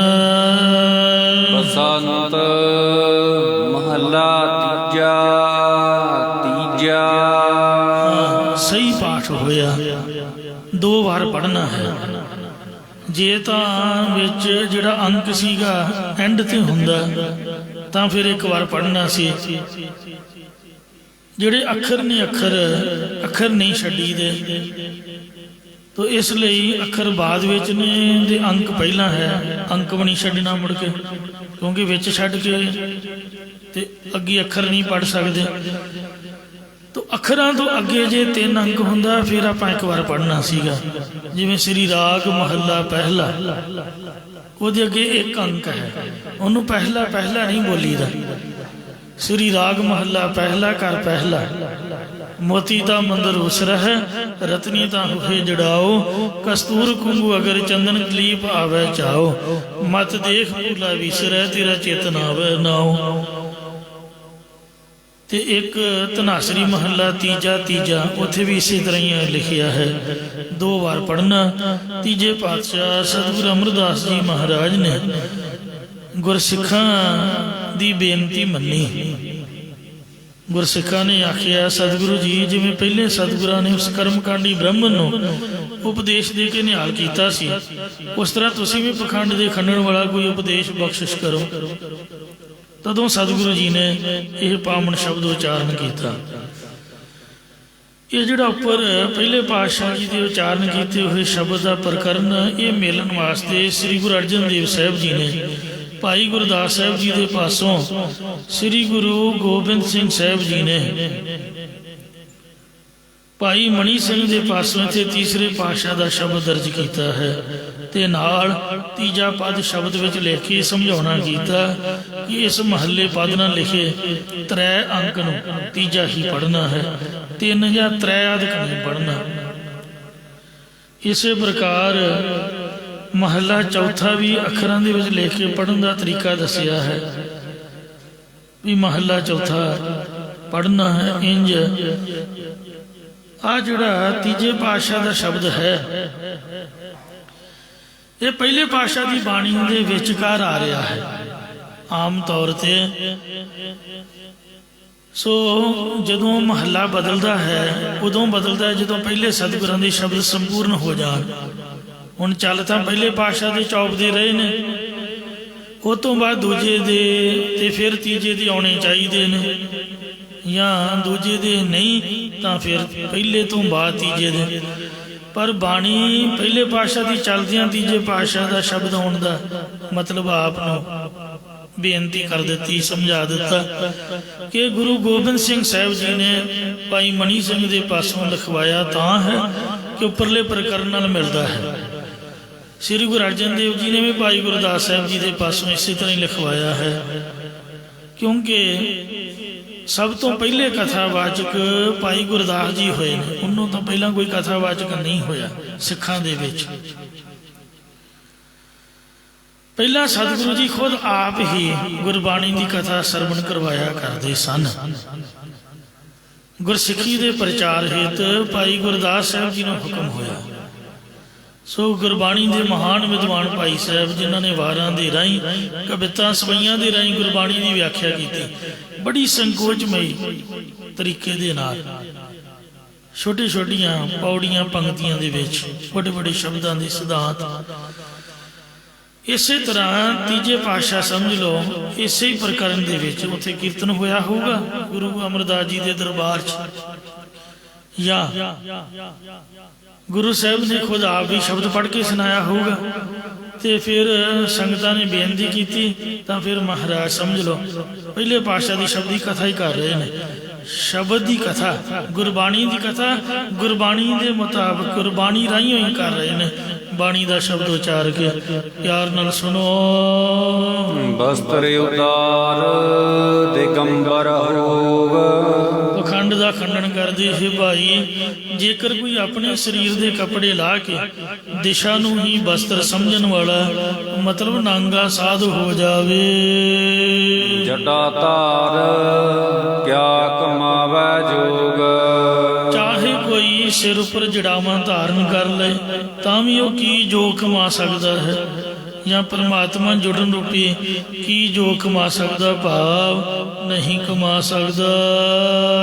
ਮਨ ਨਿਰਮਲ ਨਹੀਂ ਦਸਵੈ ਦਵਾਰ। ਅਜਿਹੇ ਜੋਗੀ ਦਾ ਮਨ ਵਿਕਾਰਾਂ ਦੀ ਮੈਲ ਤੋਂ ਰਹਿਤ ਹੋ ਕੇ ਸ਼ੁੱਧ ਨਹੀਂ ਹੋਇਆ, ਜਾਂ 10ਵੇਂ ਦੁਆਰ ਦੀ ਕੋਈ ਵੱਡੀ ਅਹਿਮੀਅਤ ਨਹੀਂ ਗੁਰੂ ਘਰ ਵਿੱਚ। 10ਵੇਂ ਦੁਆਰ ਦੀ ਪ੍ਰਾਪਤੀ ਵਾਲਾ ਜ਼ਰੂਰੀ ਨਹੀਂ ਕਿ ਉਹਦਾ ਮਨ ਨਿਰਮਲ ਹੋਵੇ। ਜਿਵੇਂ ਇੱਕ ਰੋਪੜ ਤੇ ਇੱਕ ਸਾਧ ਬੈਠਾ ਸੀ, ਨਾਂਗਾ ਸਾਧ, ਰੋਪੜ ਸ਼ਹਿਰ ਦੀ ਗੱਲ ਹੈ। ਮਹਾਂਪੁਰਖ ਬਾਬਾ ਸੁੰਦਰ ਸਿੰਘ ਸਾਹਿਬ ਜੀ ਜ਼ਿਆਦਾ ਵਿਚਰ ਕੇ ਤੁਰ ਕੇ ਹੀ ਕਥਾ ਕਰਨ ਚਲਿਆ ਜਾਂਦੇ ਲਾਗੇ ਲਾਗੇ। ਉਹ ਜਥੇ ਸਮੇਤ ਵਿਚਰ ਰਹੇ ਸੀਗੇ ਪ੍ਰਚਾਰ ਹਿੱਤ। ਇੱਕ ਜਗ੍ਹਾ ਤੋਂ ਦੂਜੀ ਜਗ੍ਹਾ ਜਾ ਰਹੇ ਸੀਗੇ। ਫੁੱਟਪਾਥ ਦੇ ਸੜਕ ਦੇ ਕਿਨਾਰੇ ਤੋਂ ਸਾਧ ਬੈਠਾ ਦੰਦੀਆਂ ਜੀਆਂ ਖਰਾਈ ਜਾਏ, ਐਵੇਂ ਅਸੀਂ ਜਾਏ ਮੂਰਖਾਂ ਵਾਂਗ। ਸਿੰਘ ਕਹਿੰਦੇ ਮਹਾਂਪੁਰਖੋ, ਇਹ ਜਿਹੜਾ ਬਾਬਾ ਹੈ ਇਹਨੂੰ ਪਤਾ ਨਹੀਂ ਕੁਝ ਦਿਖਦਾ ਹੈ, ਤੇ ਚੰਗਾ ਕਰਨੀ ਵਾਲਾ ਜਾਪਦਾ, ਵੇਖੋ ਬੜਾ ਖੁਸ਼ ਹੋ ਰਿਹਾ, ਇਹਦੀ ਸਮਾਧੀ ਲੱਗੀ ਹੋਈ ਹੈ, ਅੱਖਾਂ ਉਹਦੀਆਂ ਬੰਦ ਤੇ ਦੰਦੀਆਂ ਕੱਢੀ ਜਾਏ ਨਿਆਣਿਆਂ ਵਾਂਗ। ਜਿਵੇਂ ਨਿਆਣੇ ਆਪਣੇ ਆਪ ਹੀ ਰੋਣ ਲੱਗ ਪੈਂਦੇ, ਆਪੇ ਹੀ ਹੱਸਣ ਲੱਗ ਪੈਂਦੇ। ਮਹਾਂਪੁਰਖ ਕਹਿਣ ਲੱਗੇ ਵੀ ਖਾਲਸਾ ਜੀ, ਇਹ ਜਿਹੜਾ ਸਾਧ ਹੈ ਇਹ ਜੋਗੀ ਹੈ, ਔਰ ਇਸ ਵਕਤ 10ਵੇਂ ਦੁਆਰ ਦੇ ਵਿੱਚ ਫਿਲਮ ਵੇਖ ਰਿਹਾ। ਜਿੱਦਾਂ ਪੜਦੇ ਤੇ ਉਹ ਐਕਟਰਾਂ ਨਹੀਂ ਨੱਚਦੀਆਂ ਹੁੰਦੀਆਂ, ਤੇ ਉਹ ਜਿਹੜੇ ਜੋਗੀ ਲੋਕ ਸਨ ਉਹ ਕਈ ਵਾਰ ਮਨ ਦੂਜੇ ਪਾਸੇ ਵੀ ਚੱਲ ਜਾਂਦਾ। ਇਹ ਦਿੱਲੀ ਕਹਿੰਦੇ ਪਹੁੰਚਿਆ ਹੋਇਆ, ਦਿੱਲੀ ਕਿਸੇ ਚੌਂਕ 'ਚ ਵੇਸਵਾ ਨੇ ਮਜਮਾ ਲਾਇਆ ਹੋਇਆ ਹੈ, ਤੇ ਨੱਚਦੀ ਦੇ ਉਹਦੇ ਜਿਹੜੇ ਘੱਗਰੇ ਨੇ, ਬਸਤਰ ਹੈ, ਹਵਾ ਦੇ ਨਾਲ ਉੱਪਰ ਨੂੰ ਹੋਇਆ, ਤੇ ਲੋਕ ਵੀ ਵੇਖ ਕੇ ਹੱਸ ਪਏ। ਇਹ ਵੀ ਉੱਥੇ ਦੰਦੀਆਂ ਖਰਾ ਰਿਹਾ ਹੈ, ਇੱਥੇ ਨਹੀਂ ਬੈਠਾ, ਇਹ ਦਿੱਲੀ 'ਚ ਵੇਸਵਾ ਦਾ ਮਜਮਾ ਵੇਖ ਰਿਹਾ। ਸਿੰਘ ਕਹਿਣ ਲੱਗੇ ਵਾਹਿਗੁਰੂ ਵਾਹਿਗੁਰੂ। ਵੇਖੋ ਸਾਧਾਂ ਤੇ ਵੀ ਕੋਈ ਭਰੋਸਾ ਨਹੀਂ। 10ਵੇਂ ਦੁਆਰ ਦੇ ਵਿੱਚ ਵੀ ਜ਼ਰੂਰੀ ਨਹੀਂ ਵੀ ਮਨ ਸ਼ੁੱਧ ਹੋਵੇ, ਕਿਉਂਕਿ ਜੋਗੀ ਸਵਾਸਾਂ ਨੂੰ ਹੀ ਸਾਧਦੇ ਨੇ, ਨਾਮ ਥੋੜੋ ਜਪਦੇ ਨੇ। ਗੁਰੂ ਘਰ ਦੇ ਵਿੱਚ ਨਾਮ ਦੀ ਤਰਜੀਹ ਹੈ। ਇਸੇ ਤਰ੍ਹਾਂ ਜੋਗੀਆਂ ਦਾ ਗੁਰੂ ਗੋਰਖਨਾਥ, ਇਹ ਤਾਂ ਜਤੀ ਸਤੀ ਮਹਾਂਪੁਰਖ ਸੀਗਾ, ਠੀਕ ਕ੍ਰੋਧੀ ਸੀ, ਪਰ ਗੁੱਸਾ ਤਾਂ ਸਾਰਿਆਂ ਨੂੰ ਆਉਂਦਾ। ਫਿਰ ਮਹਾਰਾਜ ਨੇ ਕਿਰਪਾ ਕੀਤੀ, ਇਹਨੂੰ ਬਾਲ ਗੁਦਾਈ ਨੇ ਤਾਨਾ ਮਾਰਿਆ। ਬਾਲ ਗੁਦਾਈ ਨਾਲ ਕਿਤੇ ਇਹ ਚਰਚਾ ਕਰਨ ਲੱਗ ਪਿਆ, ਹਟੇ ਹੀ ਨਾ ਬੋਲਣ ਤੋਂ। ਬਾਲ ਗੁਦਾਈ ਗੁਰਮੁਖ ਸੀਗਾ, ਇਹ ਥੋੜਾ ਲੜਾਕੂ ਕਿਸਮ ਦਾ ਸੀ। ਜਦ ਹਟੇ ਹੀ ਨਾ ਬੋਲਣ ਤੋਂ, ਤੇ ਬਾਲ ਗੁਦਾਈ ਕਹਿਣ ਲੱਗਾ ਵੀ ਤੂੰ ਕੀ ਐਵੇਂ ਵੱਡਾ ਬਣਿਆ ਫਿਰਦਾ, ਆਪਦੇ ਗੁਰੂ ਦਾ ਪਤਾ ਤੈਨੂੰ? ਤੇਰਾ ਗੁਰੂ ਕਿੱਥੇ ਹੈ? ਕਹਿੰਦੇ ਕੁਛ ਪਤਾ ਨਹੀਂ। ਕਹਿੰਦੇ ਤੇਰਾ ਗੁਰੂ ਮਛੰਦਰਨਾਥ ਸੰਗਲਾ ਦੀਪ ਦੇ ਵਿੱਚ, ਉੱਥੋਂ ਦਾ ਅਮਰੂ ਰਾਜਾ ਮਰ ਗਿਆ, ਤੇ ਉਹਦੀ ਦੇਹ ਦੇ ਵਿੱਚ ਪ੍ਰਵੇਸ਼ ਕਰਕੇ ਪਦਮਨੀ ਜਾਤ ਦੀਆਂ ਇਸਤਰੀਆਂ ਦਾ ਸੁੱਖ ਭੋਗ ਰਿਹਾ। ਦੱਸ ਪਤਾ? ਕਹਿੰਦਾ ਇਹ ਤਾਂ ਮਾੜਾ ਹੈ। 10ਵੇਂ ਦੁਆਰ ਦੇ ਵਿੱਚ ਉਹਨੇ ਸਮਾਧੀ ਲਾ ਲਈ, ਤੇ ਆਪਦੀ ਰੂਹ ਨੂੰ ਕੱਢ ਕੇ ਉਹ ਅਮਰੂ ਰਾਜੇ ਦੀ ਦੇਹ 'ਚ ਪਾਤਾ। ਇਧਰ ਚੌਂਕੜਾ ਮਾਰਿਆ ਹੋਇਆ ਵੀ ਜਿਸ ਤਰ੍ਹਾਂ ਬਾਬਾ ਜੀ ਸਮਾਧੀ ਲਾ ਕੇ ਬੈਠੇ ਨੇ, ਲੈ ਰਿਹਾ ਸੁੱਖ ਗ੍ਰਸਤੀਆਂ ਵਾਲੇ। ਗੋਰਖ ਬੜਾ ਪਰੇਸ਼ਾਨ ਹੋਇਆ, ਮੁੜਕੋ ਮੁੜ ਕੇ ਜਿਉਂ ਭੱਜਿਆ ਵੀ ਮੈਂ ਉਹਨੂੰ ਕੰਨੋਂ ਫੜ ਕੇ ਲਿਆਉਂਦਾ, ਇਹ ਗੁਰੂਆਂ ਵਾਲਾ ਕੰਮ ਹੈ ਤੇਰਾ। ਜਦ ਅੰਦਰ ਲੱਗਾ ਵੜਨ, ਤਾਂ ਇਹਨੇ ਗੇਟ ਤੇ ਪਹਿਰਾ ਲਾਇਆ ਹੋਇਆ ਸੀਗਾ। ਕਿਉਂ ਭਲਾ? क्योंकि जिहड़ी एक कैटागरी के बंदे ने वो आपदे बंदियां नूं जानते हुंदे ने भी साडे नाल दे किवें ने, दूजियां नूं तां नहीं पता। जिस महकमे च बंदा काम करता होए उन्होंने आपदे साथियों का पता हुंदा। एक बार जोगी मैनूं गल्लां च वरगला के बिस्तरा लै लिया, कहंदा भी आ मणका तैनूं दिंदे आ पर विखाउणा नहीं किसी नूं, किसी जोगी दे हत्थ नहीं फड़ाउणा। कहण दा मतलब की भी जे आपां फड़ावांगे वो दस दूगा भी ये नकली है, उन्होंने तो पता, हुण सानूं भावें नहीं पता। इहनूं आपदी कमजोरी पता सी भी मैनूं जोगी पहचानूगा। पहरेदारां नूं गेट ते ने हुक्म कीता सी कि किसी कन्न पाटे जोगी नूं अंदर नहीं आउण देना। पहरेदार ने उन्होंने रोक लिया, कहने लगा महाराज माफ़ करना, साडे राजे का हुक्म है कि कोई भी कन्न पाटा जोगी अंदर नहीं जा सकता।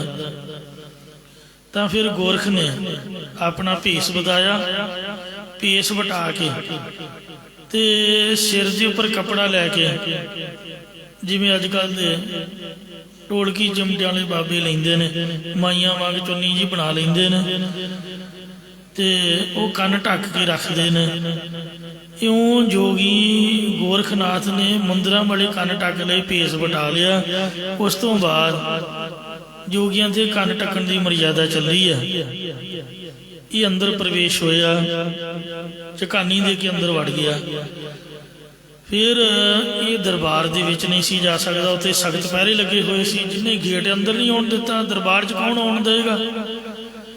इन्हें आपदा भेस वटा के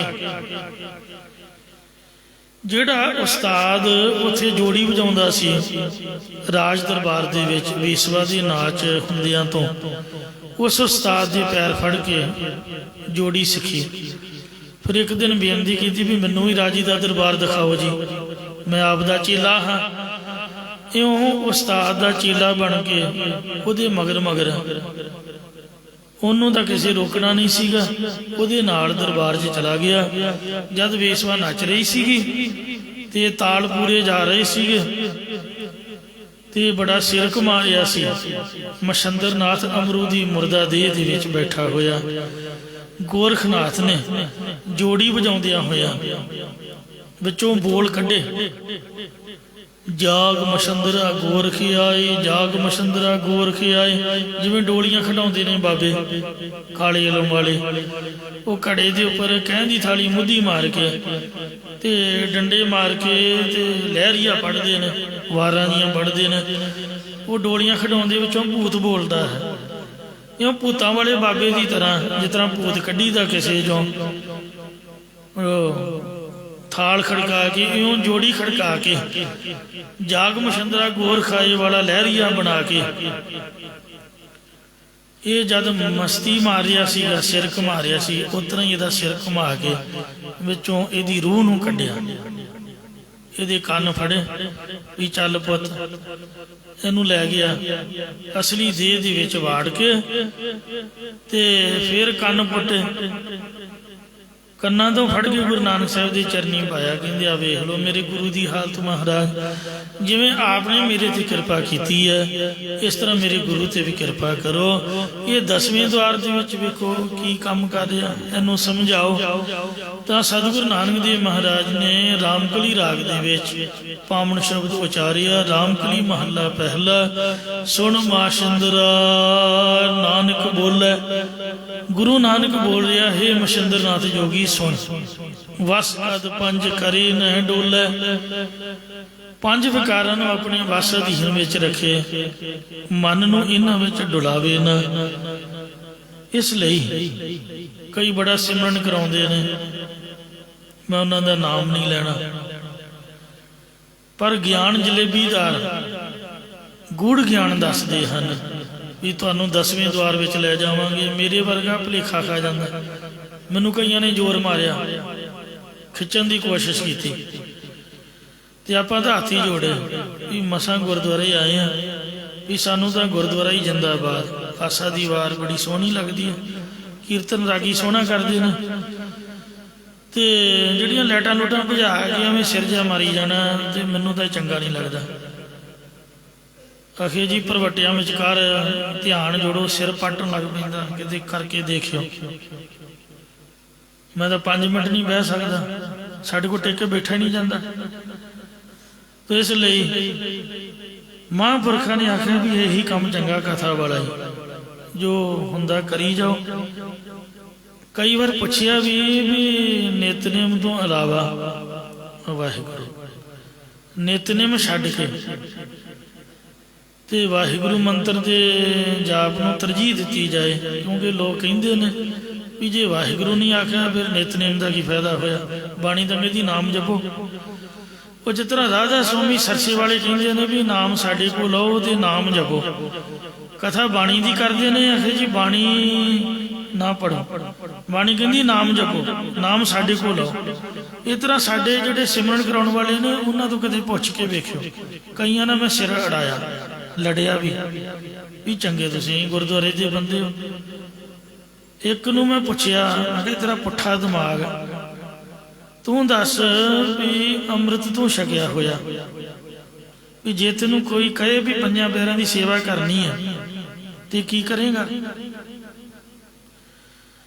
ਗੁਟਕਾ ਪਹਿਲੀ ਵਾਰ ਫੜਿਆ ਨਹੀਂ ਜਾਂਦਾ ਬਾਟੇ ਦੇ ਉੱਪਰ, ਇੱਕ ਹੱਥ 'ਚ ਖੰਡਾ ਹੁੰਦਾ, ਇੱਕ ਹੱਥ 'ਚ ਕਿਰਪਾਨ ਹੁੰਦੀ ਹੈ। ਜੇ ਕੋਈ ਤੈਨੂੰ ਦਿਖਾ ਵੀ ਦੇ, ਤੇਰੇ ਕੋਲ ਵੇਖ ਕੇ ਪਾਠ ਪੜ੍ਹਿਆ ਨਹੀਂ ਜਾਣਾ, ਕਿਉਂਕਿ ਤੂੰ ਪੜ੍ਹਦਾ ਹੀ ਨਹੀਂ। ਇਹ ਕਥਾਵਾਚਕ ਨੂੰ ਘੇਰ ਲਿਆ। ਮੈਂ ਕਿਹਾ ਵੀ ਕੀਰਤਨ ਸੋਲਾ ਪੜ੍ਹ, ਉਹ ਕਹਿੰਦਾ ਮੈਂ ਤਾਂ ਕਦੀ ਪੜ੍ਹਿਆ ਨਹੀਂ। ਤੇ ਮੈਂ ਕਿਹਾ ਵੀ ਕਥਾ ਕਿਹਨੇ ਸਿਖਾਤੀ ਤੈਨੂੰ? ਕਥਾਵਾਚਕ ਤਾਂ ਜਥੇ ਦੇ ਵਿੱਚ ਸੋ ਜਿਹੜਾ ਨਿਤਨੇਮੀ ਹੋਵੇ ਤੇ ਉਹਨਾਂ ਨੂੰ ਮਹਾਂਪੁਰਖ ਵਿਦਿਆ ਦੀ ਕਲਾਸ ਦੇ ਵਿੱਚ ਬਿਠਾਇਆ ਕਰਦੇ। ਤੋ ਇਸ ਵਾਸਤੇ ਨਿਤਨੇਮ ਤਾਂ ਆਪਾਂ ਕਰਦੇ ਕੋਈ ਨਹੀਂ, ਫਿਰ ਲੋਕਾਂ ਨੂੰ ਪ੍ਰਚਾਰ ਦੇ ਵਿੱਚ ਇਹੀ ਆਖਾਂਗੇ ਵੀ ਨਿਤਨੇਮ ਦੀ ਲੋੜ ਨਹੀਂ, ਬਾਣੀ ਦਾ ਕਹਿੰਦੀ ਨਾਮ ਜਪੋ।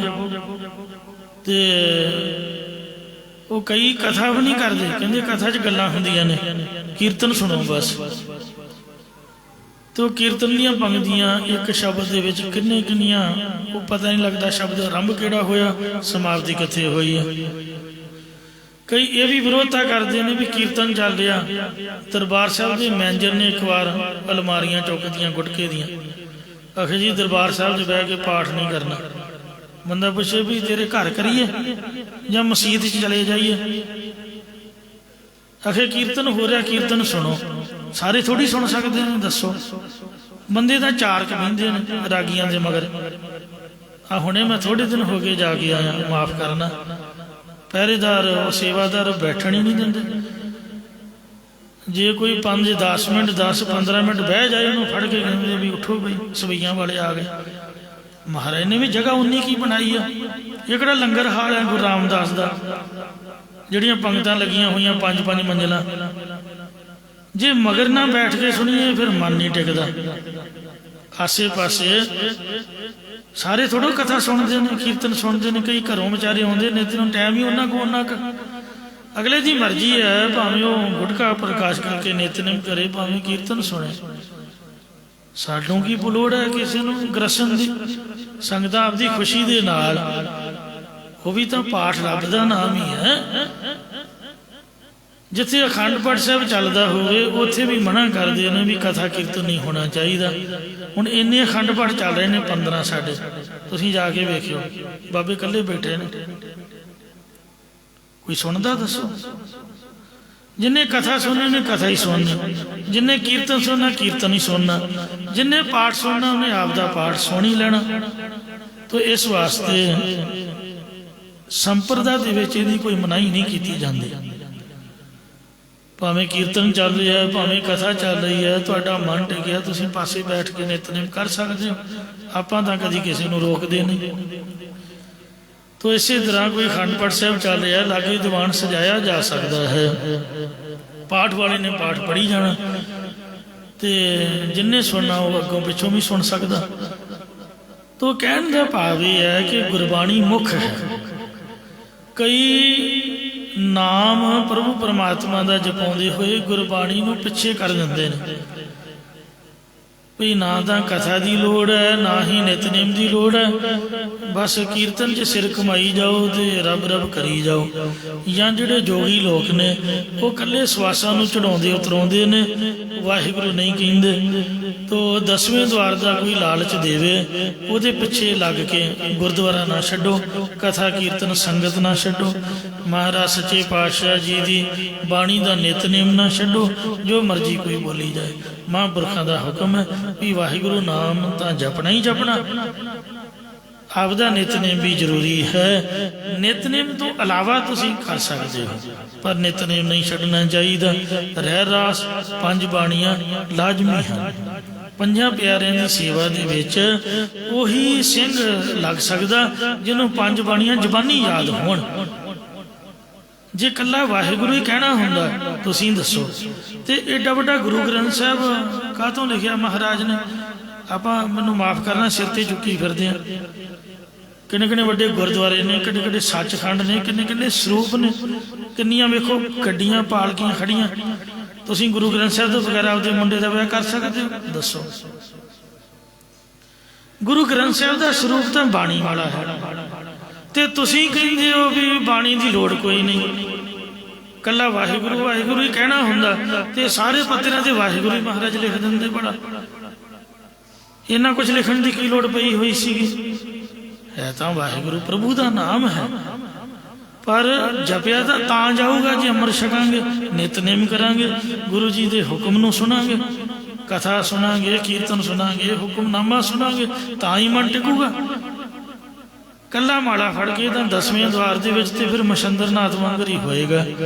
ਮਹਾਰਾਜ ਕਹਿੰਦੇ ਨੇ ਮਨ ਨਿਰਮਲ ਨਹੀਂ 10ਵੇਂ ਦੁਆਰ।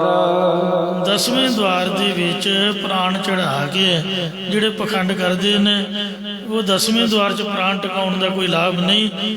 ਇਹਦੇ ਨਾਲ ਮਨ ਨਿਰਮਲ ਨਹੀਂ ਹੁੰਦਾ। ਸਾਡੇ ਮਾਤਾ ਅਜੀਤ ਕੌਰ ਨੂੰ ਗੁਰੂ ਗੋਬਿੰਦ ਸਿੰਘ ਨੇ ਇਹੀ ਸਮਝਾਇਆ ਸੀਗਾ। ਮਾਤਾ ਜੀ ਯੋਗਾ ਅਭਿਆਸੀ ਸਨ, ਗੁਰੂ ਘਰ ਦੇ ਵਿੱਚ ਐਵੇਂ ਤਾਂ ਆਈਆਂ ਨਹੀਂ ਇਹ ਮਾਤਾਵਾਂ। ਮਾਤਾ ਸਾਹਿਬ ਦੇਵਾਂ ਵੀ ਕਹਿੰਦੀ ਦੁੱਲੋ ਦੇਵੀ ਦਾ ਅਵਤਾਰ ਸੀ।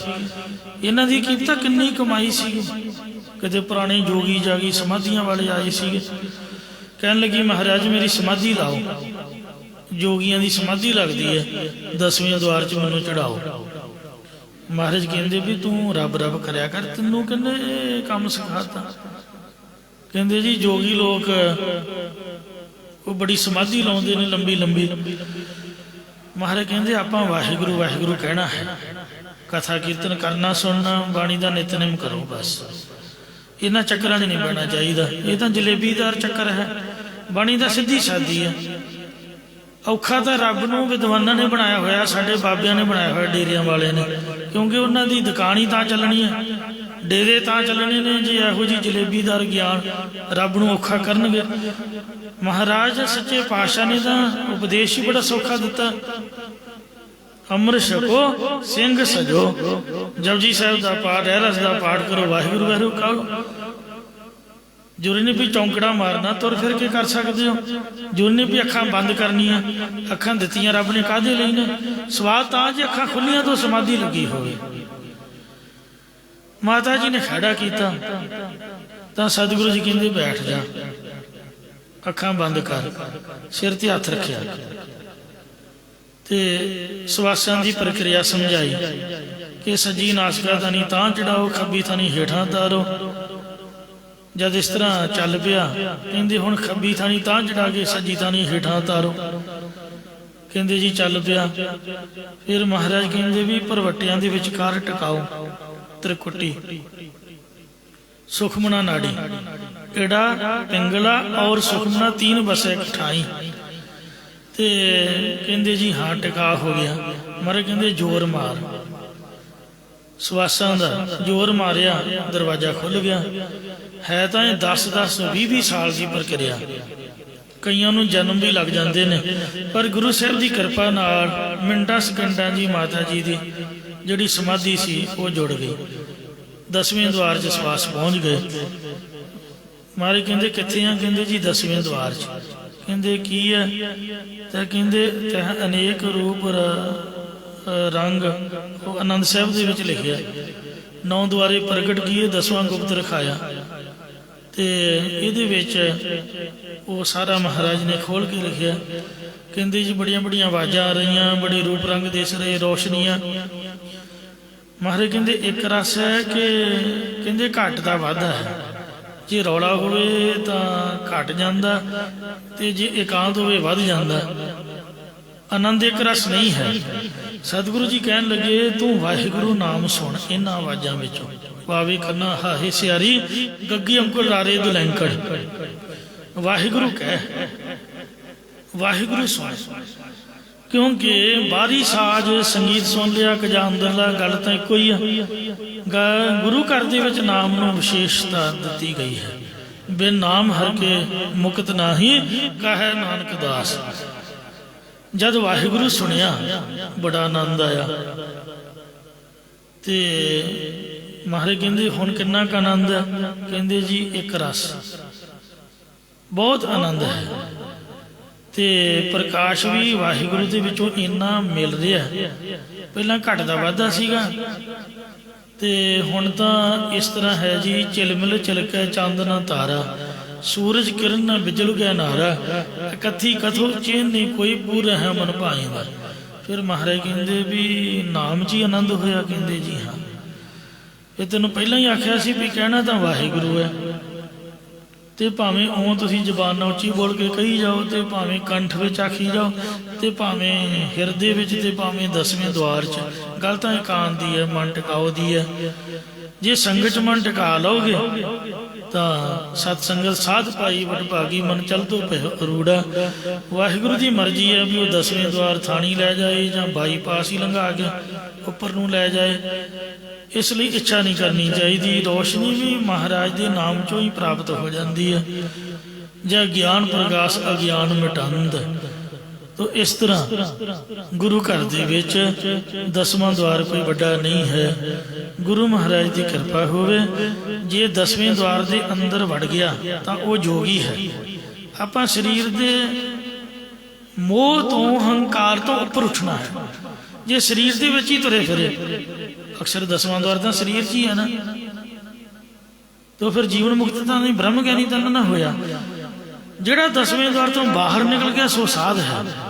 ਗੁਰਮੁਖ ਸਾਧ ਅਸਾਧ ਸਾਧ ਵਖਾਣੀਐ, ਗੁਰਸਿੱਖ ਜੋਗੀ ਜਾਗਦੇ ਮਾਇਆ ਅੰਦਰ ਕਰਨ ਉਦਾਸੀ। ਤੋ ਇਸ ਵਾਸਤੇ ਗੁਰੂ ਦੇ ਸਿੱਖ ਨੇ ਸਾਧ ਬਣਨਾ, ਅਸਲੀ ਜੋਗੀ ਜੋੜਨ ਵਾਲਾ ਬਣਨਾ ਹੈ। ਕਿਸੇ ਦੇ ਮਗਰ 10ਵੇਂ ਦੁਆਰ ਦੇ ਲਾਲਚ ਖਾਤਰ ਨਹੀਂ ਲੱਗਣਾ, ਕਿਉਂਕਿ ਸਾਰੇ ਹੀ ਲਾਲਚ ਦਿੰਦੇ ਤੁਸੀਂ ਸਾਡੇ ਬਾਬੇ ਕੋਲ ਆਓ, ਤੁਹਾਨੂੰ ਰੋਸ਼ਨੀ ਦਿਖਾਵਾਂਗੇ, ਸਾਡਾ ਬਾਬਾ ਤੁਹਾਡੇ ਸਿਰ 'ਤੇ ਹੱਥ ਰੱਖ ਕੇ 10ਵਾਂ ਦੁਆਰ 'ਚ ਲੈ ਜਾਏਗਾ।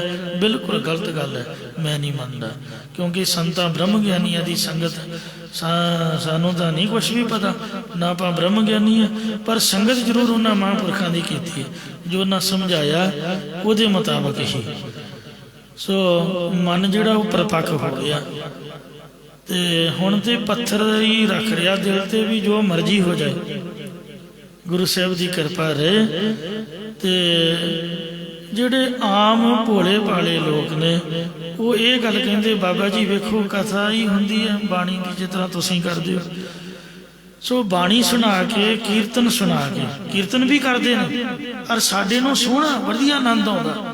ਇੱਕ ਵਾਰੀ ਬੰਦੇ ਜੋੜ ਕੇ ਮੁੜ ਕੇ ਆਪਦੇ ਪੈਰ ਧੋ ਕੇ ਪਿਆਉਂਦੇ ਨੇ। ਮੈਂ ਤਾਂ ਇੰਨਾ ਡਰਦਾ, ਚੀਜ਼ ਮੂੰਹ 'ਚ ਪਾਉਣ ਲੱਗਾ, ਉਹਨਾਂ ਥੁੱਕਿਆ ਹੁੰਦਾ ਵਿੱਚ, ਮੈਨੂੰ ਮਾਫ ਕਰਨਾ।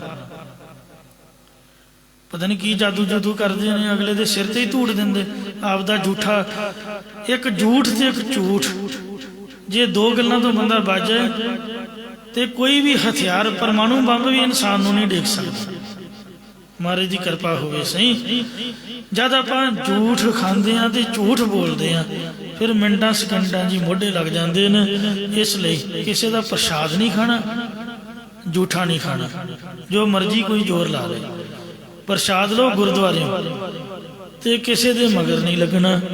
ਜੋ ਸਾਨੂੰ ਸਾਡੇ ਮਾਂ ਪਿਓ ਨੇ ਸਮਝਾਇਆ ਵੀ ਗੁਰਦੁਆਰੇ ਜਾਓ ਤੇ ਗੁਰਦੁਆਰੇ ਘਰ ਆਓ। ਮਾਂ ਨੇ ਜੰਮਦੇ ਹੀ ਮਹਾਰਾਜ ਦੇ ਚਰਨੀ ਪਾਇਆ, ਨਾ ਉਹ ਕਿਤੇ ਗਈ ਤੇ ਨਾ ਸਾਨੂੰ ਕਿਤੇ ਜਾਣ ਦੀ ਸਿੱਖਿਆ ਦਿੱਤੀ। ਤੋ ਇਸ ਲਈ ਮਨ ਨਿਰਮਲ ਨਹੀਂ 10ਵੇਂ ਦੁਆਰ, 10ਵੇਂ ਦੁਆਰ 'ਚ ਮਨ ਨਿਰਮਲ ਨਹੀਂ ਜੇ ਹੁੰਦਾ, ਵਿਕਾਰਾਂ ਦੀ ਮੈਲ ਲੱਗੀ ਰਹਿੰਦੀ ਹੈ। ਭ੍ਰਮ ਭ੍ਰਮ ਆਵੇ ਮੂੜਾ ਵਾਰੂ ਵਾਰ, ਮੂਰਖ ਹੋ ਸਕਦਾ। ਬਾਰ-ਬਾਰ ਜੂਨਾਂ 'ਚ ਭੜਕ ਕੇ ਆਉਂਦਾ ਜਾਂਦਾ ਰਹਿੰਦਾ। ਮੂਰਖ ਜੀਵ ਭਰਮ ਦਾ ਭਰਮਾਇਆ ਹੋਇਆ ਬਾਰ-ਬਾਰ ਜੂਨਾਂ ਵਿੱਚ ਆਉਂਦਾ ਜਾਂਦਾ ਰਹਿੰਦਾ ਹੈ। ਧਿਆਵਹੁ ਮੂੜ ਮਨਾ, ਗੱਜ ਕੇ ਕਹਿ ਦੋ ਸਤਨਾਮ ਸ੍ਰੀ ਵਾਹਿਗੁਰੂ ਵਾਹਿਗੁਰੂ ਵਾਹਿਗੁਰੂ। ਇਹ ਮੂਰਖ ਮਨਾ, ਇਹ ਮੂਰਖ ਮਨ ਵਾਲੇ ਜੀਵ ਇੱਕ ਪਰਮਾਤਮਾ ਨੂੰ ਧਿਆਉਣਾ ਕਰ, ਸਿਮਰਨਾ ਕਰ। ਕਿਸੇ ਪਖੰਡੀ ਸਾਧ, ਕਿਸੇ ਪਖੰਡੀ ਜੋਗੀ ਦੇ ਪਿੱਛੇ ਲੱਗ ਕੇ ਕਿਤੇ ਗੁਰਦੁਆਰਾ ਨਾ ਛੱਡਵੇਂ। ਮੈਂ ਤਾਂ ਵਾਰ-ਵਾਰ ਬੇਨਤੀ ਕਰ ਰਿਹਾ, ਬਟਾਲੇ ਦੇ ਕੋਲ ਇੱਕ ਕਾਲਾ ਨੰਗਲ ਪਿੰਡ ਹੈ। ਉਦੋਂ ਰਕਸ਼ੇ ਵਾਲਾ 10 ਰੁਪਏ ਲੈਂਦਾ ਹੁੰਦਾ ਸੀ। ਮੈਂ ਸਾਲ ਬਾਅਦ ਕਥਾ ਕਰਨ ਜਾਂਦਾ ਤੇ ਦੂਜੇ ਸਾਲ ਗਿਆ ਤੇ ਉਹ ਇੱਕ ਨੇਤਰਾਂ ਤੋਂ ਮੁਨਾਖਾ ਬੰਦਾ ਸੀ, ਗਰੀਬੜਾ ਜਿਹਾ। ਉਹਨੇ ਬਿਨਾਂ ਹੀ ਵਾਜੇ ਤੇ ਬਿਨਾਂ ਹੀ ਜੋੜੀ ਤੋਂ ਇੰਨੀ ਸੋਹਣੀ ਉਹਦੀ ਆਵਾਜ਼, ਕਥਾ ਤੋਂ ਪਹਿਲਾਂ ਉਹਨੇ ਆਸਾ ਦੀ ਵਾਰ ਪੜ੍ਹਨੀ ਤੇ ਗਾ ਕੇ ਉਹੀ ਉੱਚੀ ਬੋਲ ਕੇ ਬਿਨਾਂ ਸਾਜਾਂ ਤੋਂ ਸਾਰੇ ਪਿੰਡ 'ਚ ਆਵਾਜ਼ ਜਾਣੀ। ਤੇ ਮੈਂ ਕਿਹਾ ਵੀ ਉਹ ਭਾਈ ਕਿੱਥੇ ਗਿਆ ਆਸਾ ਦੀ ਵਾਰ ਵਾਲਾ? ਕਹਿੰਦੇ ਬਾਬਾ ਜੀ ਸਾਈ ਬਣ ਗਿਆ। ਕਿਸੇ ਨੇ ਉਹਨੂੰ ਆਖਿਆ ਵੀ ਤੇਰੀ ਅੱਖਾਂ ਦੀ ਜੋਤ ਆ ਜਾਊਗੀ, ਉਹ ਤਾਂ ਗੁਰਦੁਆਰਾ ਛੱਡ ਗਿਆ ਜੀ। ਮੈਂ ਕਿਹਾ ਓਹੋ, ਏਦਾਂ ਗੱਲ ਮਾੜੀ ਹੋਈ।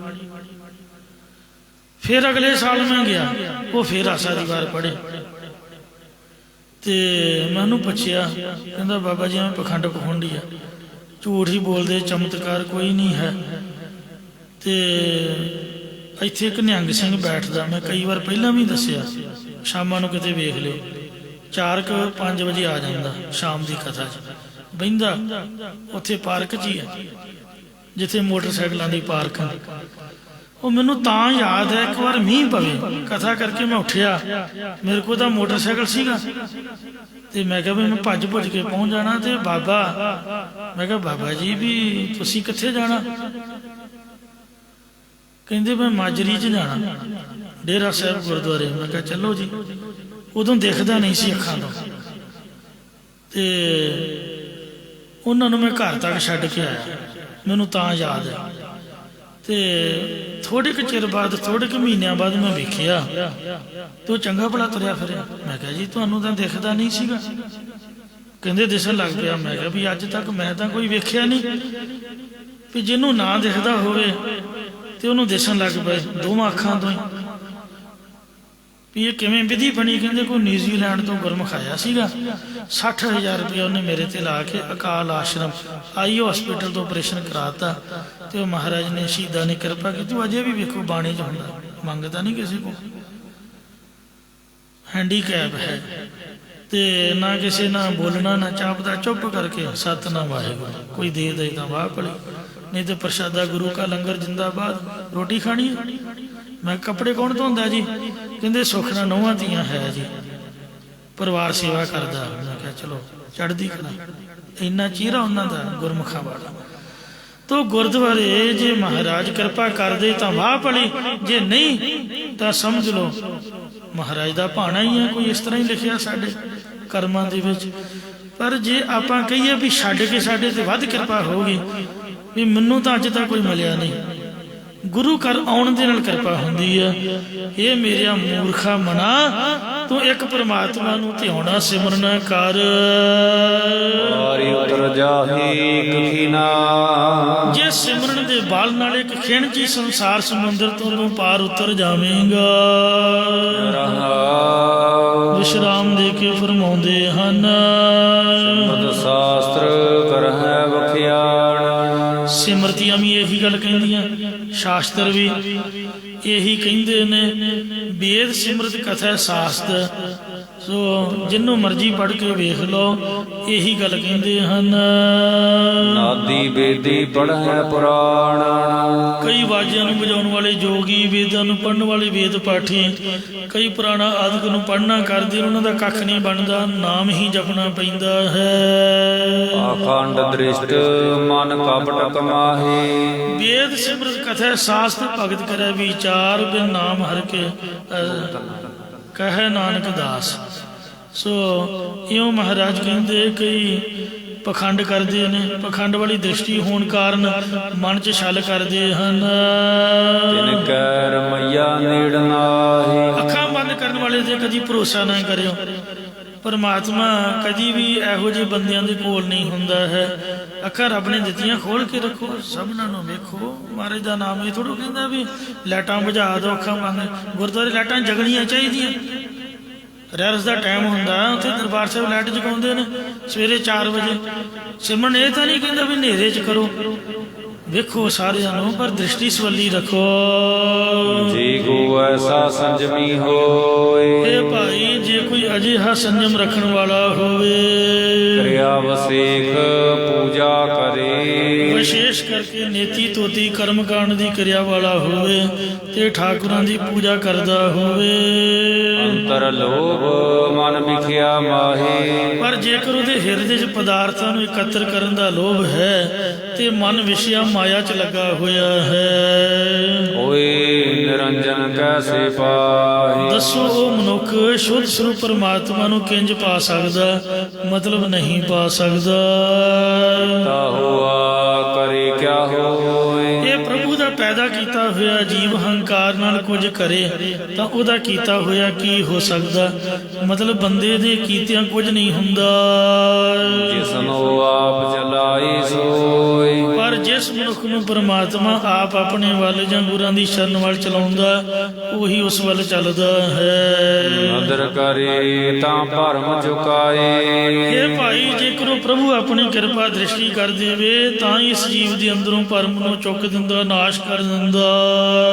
ਮੈਂ ਬੁਝੈ ਤਾਂ ਸਾਚਾ ਪਾਏ, ਜੇਕਰ ਇਹ ਜੀਵ ਪਰਮਾਤਮਾ ਗੁਰਾਂ ਦੇ ਹੁਕਮ ਉਪਦੇਸ਼ ਨੂੰ ਸਮਝ ਲਵੇ ਤਾਂ ਇਹ ਜੀਵ ਸੱਚਾ ਪ੍ਰਭੂ ਪਾ ਲੈਂਦਾ ਹੈ। ਜਿਸ ਜੀਉ ਅੰਤਰ ਮੈਲਾ ਹੋਏ, ਇਹ ਭਾਈ ਜਿਸ ਜੀਵ ਦਾ ਹਿਰਦਾ ਅੰਦਰੋਂ ਮਨੁੱਖ ਦਾ ਸੋ ਮਨ ਜਿਹੜਾ ਵਿਸ਼ਿਆਂ ਦੀ ਵਾਸ਼ਨਾ ਪਾਪਾਂ ਕਰਕੇ ਮੈਲਾ ਹੋਵੇ, ਤੀਰਥ ਭਵੈ ਦਸੰਤਰ ਲੋਏ, ਉਹ ਭਾਵੇਂ ਦੇਸ਼ਾਂ ਦੇਸ਼ਾਂਤਰਾਂ ਦੇ ਸਾਰੇ ਲੋਕਾਂ ਦੇ ਤੀਰਥਾਂ ਤੇ ਭਾਵੇਂ ਭੌਂਦਾ ਰਵੇ, ਇਸ਼ਨਾਨ ਕਰਦਾ ਰਹੇ, ਤਾਂ ਵੀ ਉਹਨੂੰ ਕੁਝ ਪ੍ਰਾਪਤ ਨਹੀਂ ਹੋ ਸਕਦਾ।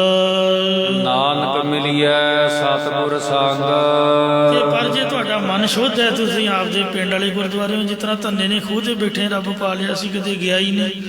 ਮਹਾਰਾਜ ਕਹਿੰਦੇ ਵੀ ਸਤਿਗੁਰੂ ਅੰਗ ਸੰਗ ਹੈ, ਉਹਦੇ ਨਾਲ ਮਿਲੋ।